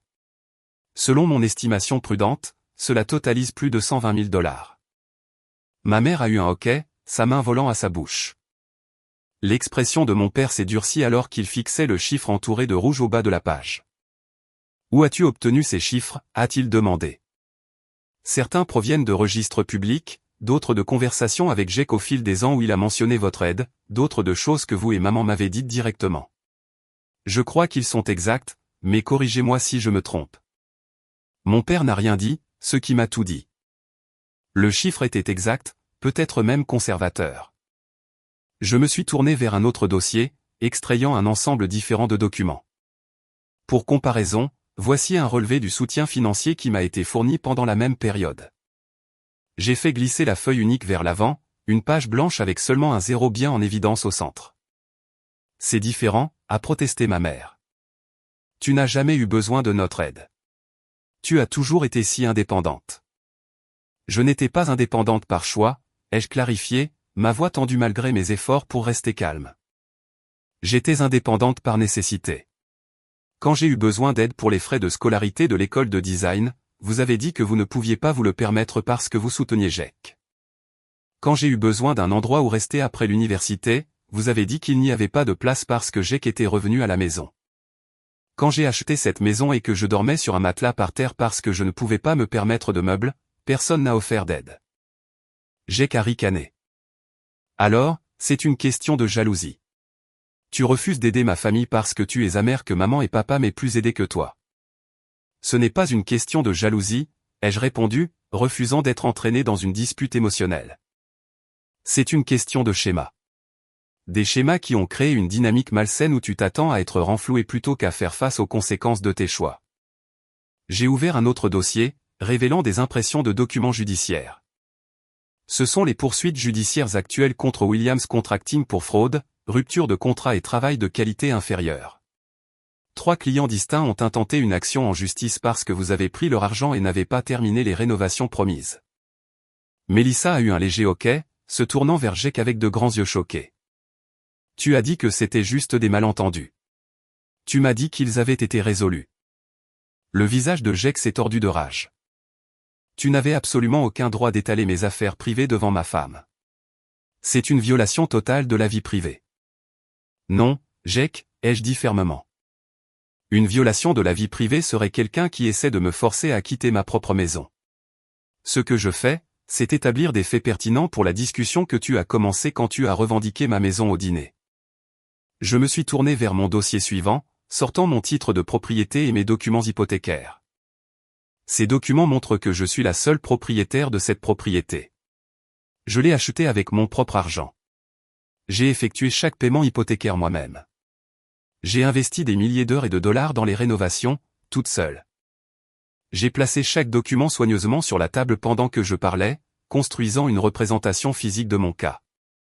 Cette maison est légalement, financièrement et moralement mienne. Personne d'autre n'a de droit sur elle.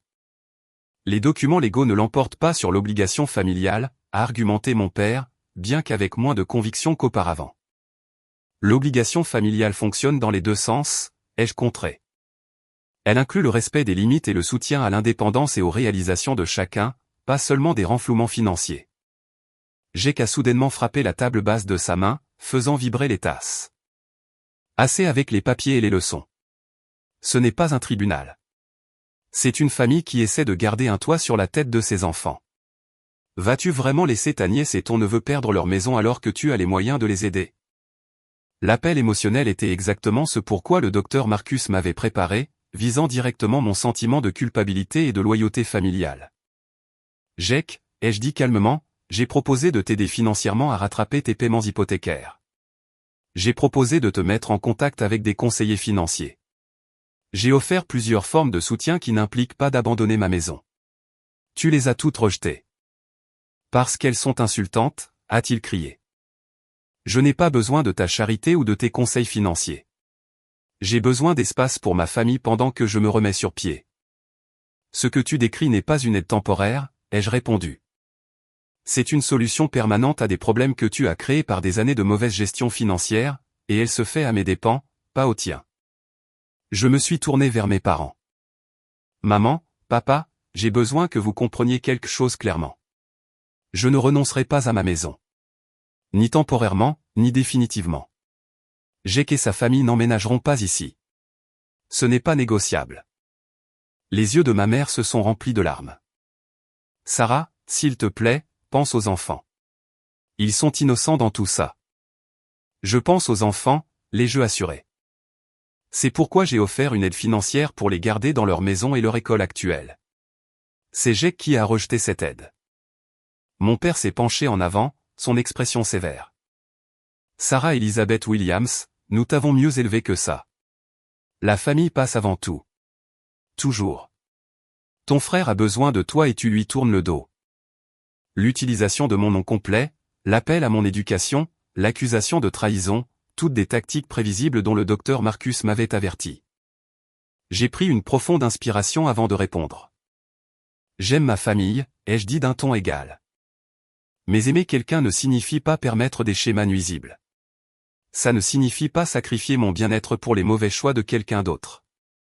Et ça ne signifie certainement pas abandonner ma maison parce que quelqu'un d'autre se sent en droit de l'avoir. Jake s'est levé brusquement, son visage tordu de fureur. C'est ça. Tu as toujours été égoïste, mais là, ça atteint un nouveau niveau. Tu es assise dans ta petite maison parfaite que tu as obtenue par pure chance, pendant que ma famille lutte, et tu as le culot de me faire la morale sur mes mauvais choix. Cette maison n'était pas de la chance, ai-je répondu, ma voix s'élevant malgré tous mes efforts pour rester calme. C'était le résultat d'années de travail acharné, de sacrifices et de planification minutieuse. Des choses que tu pourrais vouloir essayer un jour au lieu de chercher le prochain renflouement. Les mots flottaient dans l'air comme une présence physique. Le visage de Jake est passé du rouge au violet, les veines ressortant sur son front. C'est tout, a-t-il grogné. J'en ai fini. Maman, papa, allons-y. Elle a fait son choix. Elle a choisi une maison plutôt que sa famille. Non, Jake, l'ai-je corrigé en me levant pour croiser son regard. J'ai choisi les limites plutôt que la complaisance. J'ai choisi la responsabilité plutôt que le droit acquis. J'ai choisi des relations saines plutôt que toxiques. Jake a attrapé sa veste sur le dossier de la causeuse. Profite de ta précieuse maison, Sarah. J'espère qu'elle te tiendra chaud la nuit quand tu n'auras plus de famille. Il s'est dirigé vers la porte, s'arrêtant seulement pour crier « Mélissa, on s'en va ». Mais Mélissa n'a pas bougé.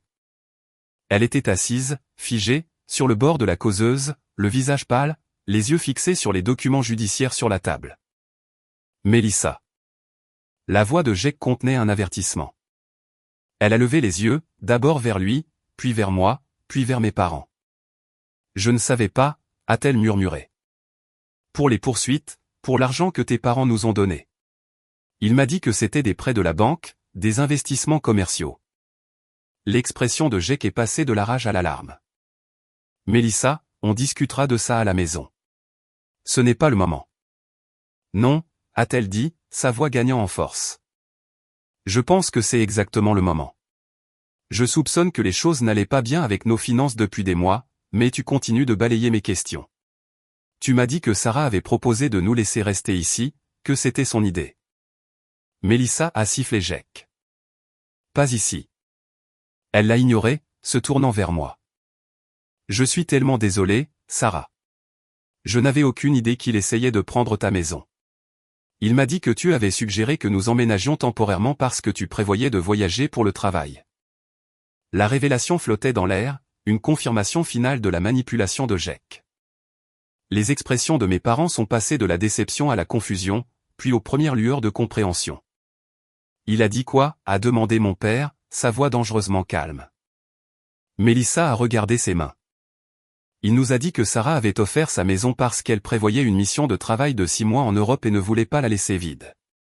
Il a dit que c'était son idée, qu'elle avait insisté. Ma mère s'est tournée vers Jake, son expression affligée. Est-ce que c'est vrai?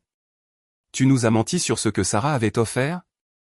Le visage de Jake a rougi, mais il a maintenu sa posture défensive. J'ai présenté la situation sous le meilleur jour possible. Les détails ne sont pas importants. Ce qui compte, c'est de trouver une solution pour ma famille. Les détails sont extrêmement importants, l'a contredit mon père, sa voix dure comme je l'avais rarement entendue. Tu nous as dit que Sarah avait offert sa maison, qu'elle était généreuse. Tu as fait croire qu'elle revenait sur une promesse, pas qu'elle refusait une demande déraisonnable. Le changement dans la pièce était palpable. Mes parents commençaient à voir la manipulation qui avait été en jeu, non seulement dans cette situation, mais peut-être dans beaucoup d'autres au fil des ans. Jake, sentant le vent tourner, a fait une dernière tentative désespérée. D'accord. J'ai peut-être exagéré certaines choses, mais le fond du problème reste le même. Ma famille a besoin d'aide, et Sarah a les moyens de la fournir. N'est-ce pas ce qui compte le plus? Ce qui compte, ai-je dit doucement mais fermement, c'est la vérité, le respect, les limites. Sans cela, la famille ne signifie pas grand-chose. Jake a regardé autour de la pièce, réalisant qu'il avait perdu son public. Avec un dernier regard de haine pure dirigé vers moi, il est sorti en trombe, claquant la porte si fort que les fenêtres ont tremblé. Un silence inconfortable est tombé sur la pièce. Mélissa était assise, la tête baissée, les épaules tremblant légèrement. Mon père fixait les documents sur la table, son expression indéchiffrable. Ma mère tamponnait ses yeux avec un mouchoir. Je devrais le suivre, a finalement dit Mélissa en se levant d'un pas mal assuré. Les enfants vont se demander où nous sommes. Mélissa, ai-je dit doucement, toi et les enfants êtes les bienvenus ici si vous avez besoin d'un endroit sur ce soir. Juste toi et les enfants. Elle m'a fait un sourire larmoyant. Merci, mais je dois faire face à ça. J'ai évité la vérité depuis trop longtemps. Elle a rassemblé son sac à main et sa veste. Je suis vraiment désolé, Sarah, pour tout ça. Après son départ, mes parents et moi sommes restés assis dans un lourd silence. Finalement, mon père a parlé, sa voix rauque d'émotion. Je pense que nous te devons des excuses, Sarah. Nous n'avions pas tous les faits. Même avec les faits que vous aviez, ai-je répondu prudemment, vous étiez prêt à me faire pression pour que j'abandonne ma maison. C'est ce qui fait le plus mal. Ma mère a essuyé de nouvelles larmes. Nous avons toujours essayé d'aider nos 2 enfants. Peut-être que nous avons trop aidé Jake, et de la mauvaise manière. Et moi, trop peu, ai-je ajouté doucement. Mon père a hoché la tête lentement, la vérité douloureuse s'installant entre nous. Oui, et toi, trop peu. Nous avons fait des erreurs. Ce n'était pas une reconnaissance complète des années de déséquilibre, mais c'était un début. Une petite fissure dans les fondations de la dynamique familiale qui avait été gravée dans le marbre pendant des décennies. Nous devrions y aller, a finalement dit mon père en se levant du canapé. Nous avons tous beaucoup à réfléchir. Ma mère a hésité, voulant clairement arranger les choses, revenir à des schémas confortables. Viendras-tu dîner dimanche ce week-end? On pourrait en reparler. Pas ce week-end, ai-je dit fermement. J'ai besoin de temps et d'espace. Nous en avons tous besoin pour digérer tout ce qui s'est passé et décider de la suite. Ils ont hoché la tête, acceptant cette limite avec une compréhension résignée qui était nouvelle dans notre relation. À la porte, ma mère s'est retournée, sa main cherchant la mienne. Nous t'aimons, Sarah. Vraiment beaucoup. Je sais, ai-je répondu. Et malgré tout, je le savais. Je vous aime aussi. C'est pourquoi c'est si important. En fermant la porte derrière eux, je me suis appuyé contre elle, soudainement épuisé. La confrontation s'était déroulée en grande partie comme je l'avais préparé, mais le bilan émotionnel était tout de même immense. S'opposer à des schémas familiaux établis sur toute une vie était peut-être la chose la plus difficile que j'ai jamais faite. Plus difficile même que de rénover cette maison, pièce par pièce. Mais en regardant l'espace que j'avais créé, la maison que j'avais construite de mes propres mains et avec mon cœur, je savais sans aucun doute que cela en avait valu la peine. Pour la première fois de ma vie, j'avais fermement affirmé ma propre valeur, défendant non seulement ma propriété, mais mon droit d'être respecté, d'avoir des limites, d'être traité comme un membre égal de la famille plutôt que comme une pensée secondaire. Quoi qu'il advienne, que ce soit la réconciliation ou un conflit continu, j'y ferai face depuis cette position de force et de clarté. L'ancienne Sarah, celle qui s'accommodait et apaisait à ses propres dépens, était partie.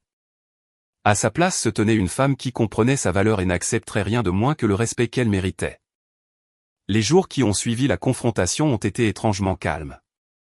Pas d'appel de mes parents, pas de texto de Jake, pas de nouvelles de Mélissa. Le silence était à la fois un soulagement et une source d'anxiété, me laissant dans un étrange entre-deux où j'avais défendu mes limites, mais n'étais pas sûr de ce qu'il restait de mes relations familiales. Je me suis jeté dans le travail, reconnaissante pour le projet de rénovation de l'hôtel qui exigeait toute mon attention. Les défis créatifs de la transformation de 60 chambres uniques tout en maintenant une esthétique cohérente dans tout l'établissement ont fourni une distraction bienvenue du tumulte émotionnel à la maison. Mes amis sont devenus ma bouée de sauvetage pendant cette période d'éloignement familial. Laura prenait de mes nouvelles régulièrement, à la fois en tant qu'avocate et en tant qu'amie, s'assurant qu'aucun problème juridique n'était survenu et m'offrant une oreille sympathique quand j'avais besoin de traiter mes sentiments. Ami m'invitait à dîner chaque semaine, créant un rassemblement familial de substitution qui aidait à apaiser la douleur des dimanches soirs où j'aurais normalement été chez mes parents. Même mon ex, Michael, m'a contacté après avoir entendu parler de la situation par nos amis communs.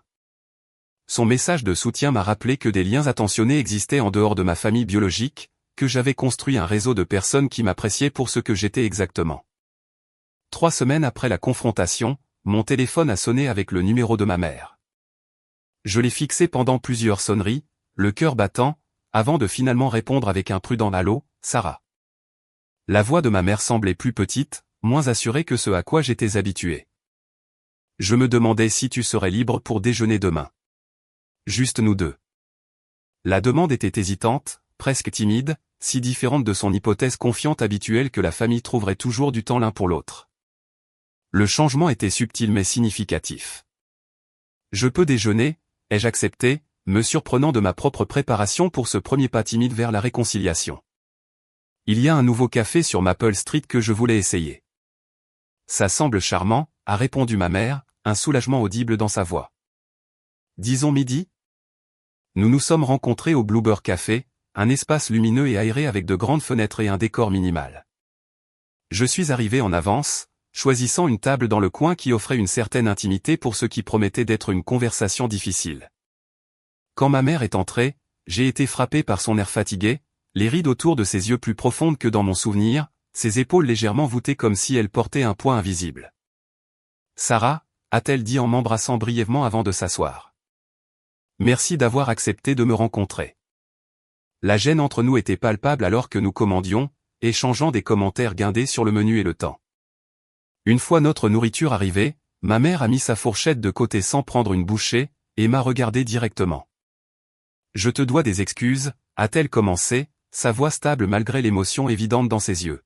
« Ce que Jake t'a demandé était complètement déraisonnable, et ton père et moi n'aurions jamais dû le soutenir, même indirectement. » La reconnaissance, si directe et sans réserve, m'a prise au dépourvu.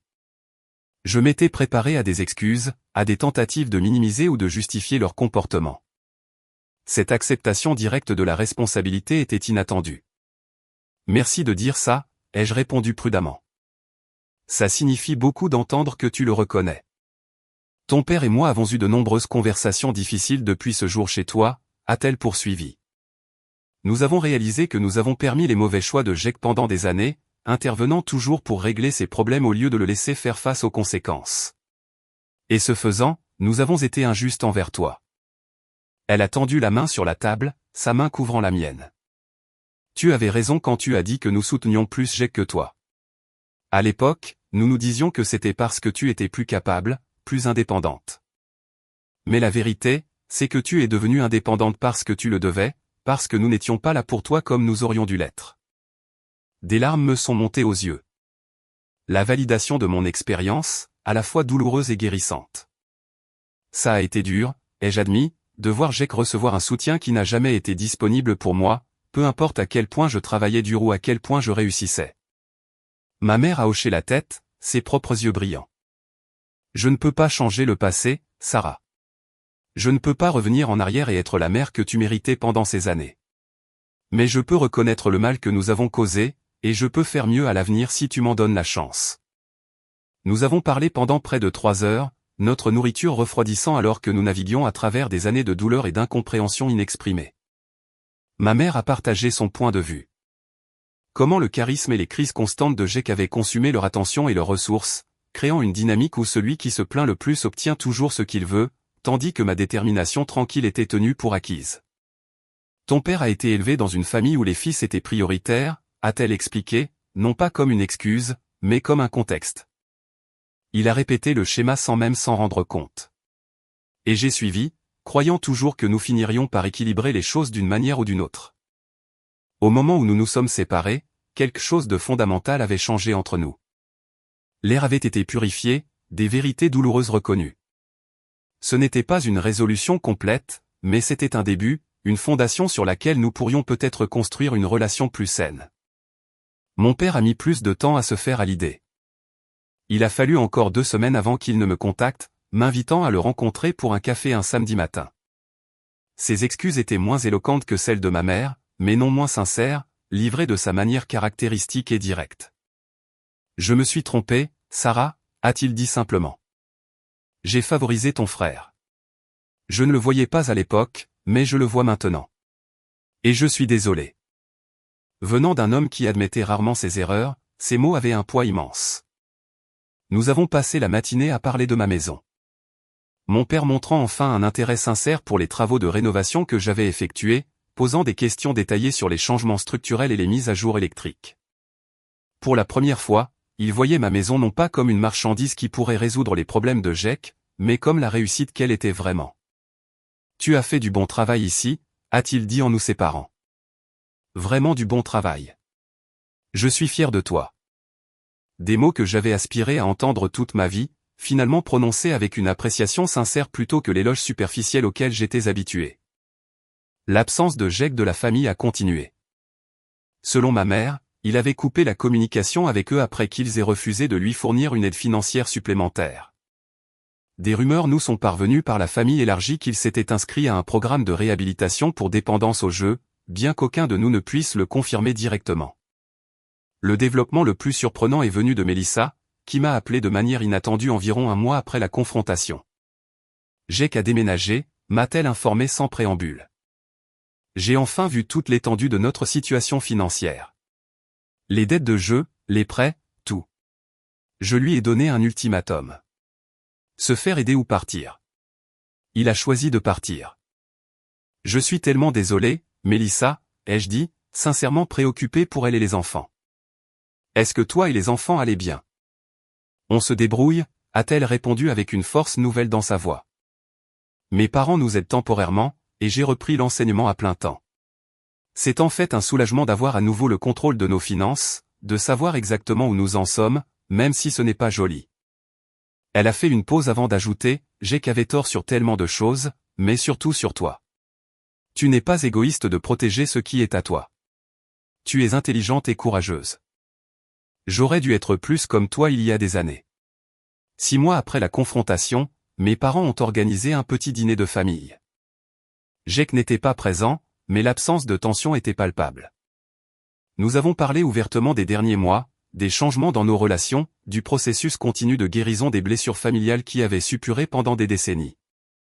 Mon père avait commencé à voir un thérapeute, quelque chose que je n'aurais jamais imaginé possible étant donné ses vues traditionnelles sur la santé mentale. Ma mère avait rejoint un groupe de soutien pour les parents d'enfants adultes ayant des problèmes de dépendance. Ils apprenaient, grandissaient, changeaient des schémas établis de longue date qui avaient endommagé la dynamique de notre famille pendant des années. Nous avons vraiment pensé à déménager dans plus petit, a mentionné mon père alors que nous finissions le dessert. La maison est trop grande pour nous deux maintenant, et l'entretenir demande une énergie que nous préférerions consacrer à d'autres choses. Comme notre voyage en Italie au printemps prochain, a ajouté ma mère avec un sourire excité.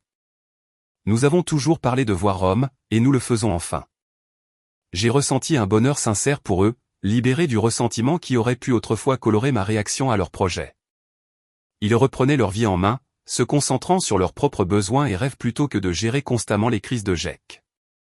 Ça semble merveilleux, ai-je dit sincèrement. Et si vous avez besoin d'aide pour le processus de déménagement, je serais heureuse de vous aider. Je connais de très bons agents immobiliers spécialisés dans l'aide aux retraités pour trouver la bonne propriété. Nous apprécierions, a répondu mon père. La simple acceptation de mon offre, un autre signe de notre relation en évolution. Le premier anniversaire de la confrontation a coïncidé avec l'achèvement de mon dernier projet de rénovation, la salle de bain principale que j'avais gardée pour la fin. Pour célébrer ces 2 étapes, j'ai décidé d'organiser une petite pendaison de crémaillère, invitant mes amis les plus proches, mes parents, Mélissa et les enfants, et quelques collègues qui m'avaient soutenu tout au long de cette année difficile. La maison était à son meilleur. Chaque pièce témoignait de ma vision et de ma persévérance. Alors que les invités se déplaçaient d'un espace à l'autre, admirant la transformation, j'ai ressenti un profond sentiment de fierté et d'accomplissement. C'était plus qu'une maison. C'était la preuve physique de ma résilience, de ma créativité, de mon refus de me contenter de moins que ce que je méritais. La sonnette a retenti alors que je remplissais les verres de vin dans la cuisine. Supposant qu'il s'agissait d'un invité en retard, j'ai ouvert la porte sans vérifier d'abord. Jake se tenait sur mon porche, à la fois familier et étranger. Il était plus mince, sa posture habituellement confiante remplacée par une attitude hésitante. Le plus frappant était la clarté dans ses yeux, dépourvue de la qualité légèrement vitreuse que je reconnaissais maintenant avoir été présente pendant des années. Jake, ai-je dit, incapable de cacher la surprise dans ma voix. Je ne t'attendais pas. Je sais, a-t-il répondu, sa voix plus calme que dans mon souvenir. Maman a mentionné ta pendaison de crémaillère. Je n'allais pas venir, mais mon parrain a pensé que ce serait une bonne occasion de faire amende honorable. Le mot flottait entre nous, chargé de sens. Tu es en cure de désintoxication, ai-je déclaré plutôt que demandé. Il a hoché la tête. 8 mois sobre, jeu et alcool. Il s'avère qu'ils étaient liés pour moi. Je suis resté figé un moment, des émotions contradictoires m'envahissant. Une partie de moi voulait fermer la porte pour protéger la paix et la joie de la soirée d'une éventuelle perturbation.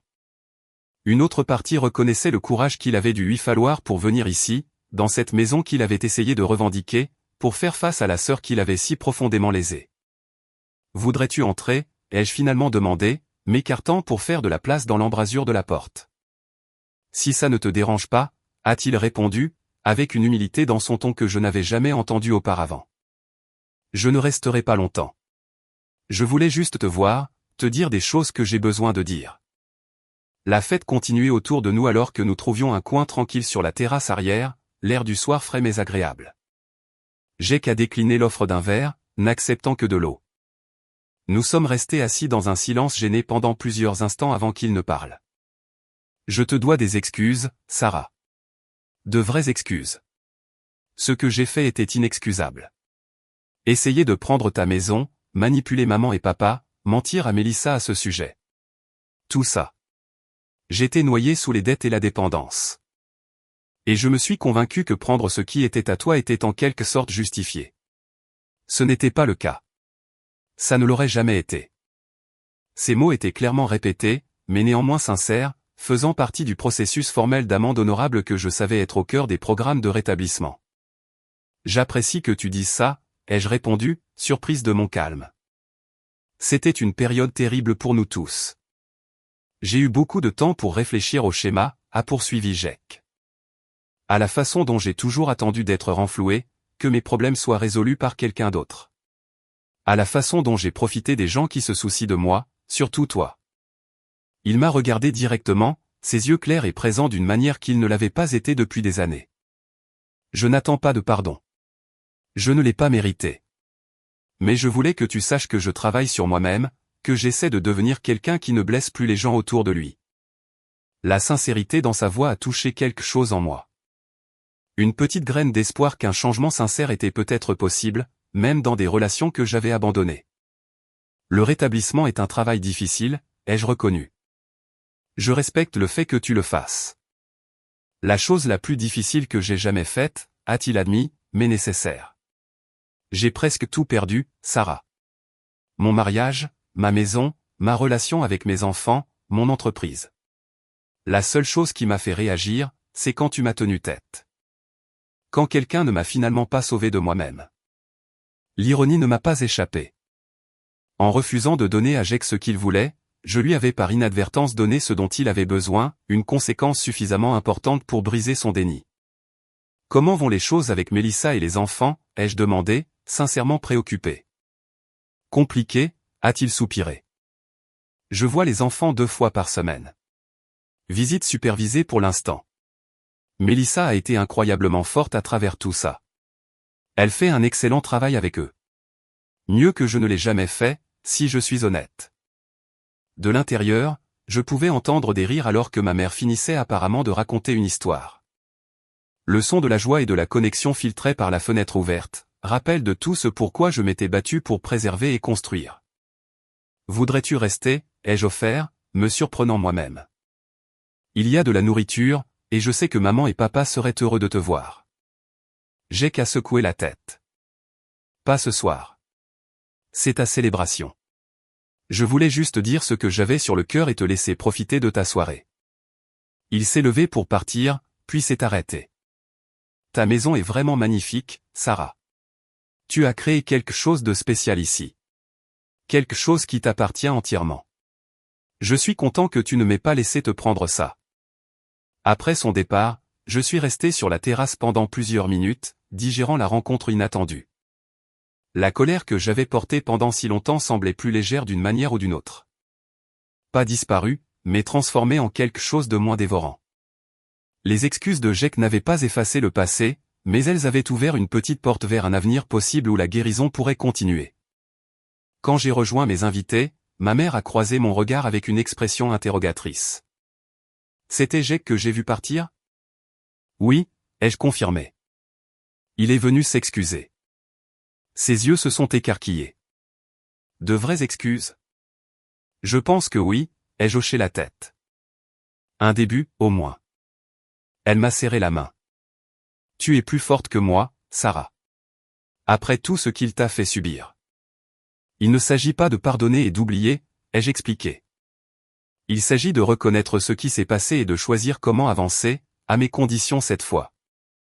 Alors que la soirée touchait à sa fin et que les invités commençaient à partir, je me suis retrouvé debout dans mon salon, regardant l'espace que j'avais tant lutté pour protéger. Chaque coin contenait un souvenir de lutte et de triomphe, une vision devenue réalité grâce à la persévérance et au travail acharné. L'année écoulée avait transformé non seulement ma maison, mais ma compréhension de la famille, des limites, de ma propre valeur. J'ai appris que le véritable amour, qu'il soit familial ou autre, doit inclure le respect. Que aider les autres ne devrait jamais exiger de s'effacer soi-même. Que rester ferme dans sa vérité est parfois l'acte de soin de soi le plus difficile et le plus nécessaire. Ma maison est restée mon sanctuaire. Mais maintenant, elle symbolisait quelque chose d'encore plus profond. Les limites que j'avais établies, le respect que j'avais exigé, l'estime de soi que j'avais revendiquée. Quel que soit l'avenir de mes relations familiales, j'avancerai depuis un lieu de force et de clarté, ne permettant plus jamais à personne de diminuer mes réalisations ou de revendiquer ce qui m'appartenait de droit. La femme qui avait autrefois accepté en silence un traitement inégal au nom de la paix familiale était partie. À sa place se tenait quelqu'un qui comprenait que la vraie paix ne vient pas de l'accommodement à tout prix, mais d'une communication honnête, de limites claires et de relations bâties sur le respect mutuel plutôt que sur l'obligation. En fermant la porte derrière le dernier invité, j'ai passé la main le long du mur que j'avais minutieusement rénové, sentant la texture lisse sous mes doigts. Cette maison était mienne dans tous les sens du terme. Pas seulement légalement, pas seulement financièrement, mais spirituellement. C'était la manifestation physique de mon parcours pour revendiquer ma propre vie, à mes propres conditions. Et personne ne me l'enlèverait plus jamais. Avez-vous déjà eu à faire face à la pression familiale ou à des attentes déraisonnables? Avez-vous trouvé difficile d'établir des limites avec vos proches? J'adorerais lire vos histoires dans les commentaires ci-dessous. Et si cette histoire a résonné en vous, s'il vous plaît, aimez, abonnez-vous et partagez-la avec quelqu'un qui pourrait avoir besoin d'encouragement pour rester ferme dans ses propres limites. Merci d'avoir écouté mon parcours, et rappelez-vous, protéger votre paix n'est pas égoïste, c'est nécessaire. Prenez soin de vous, et je vous verrai dans la prochaine histoire.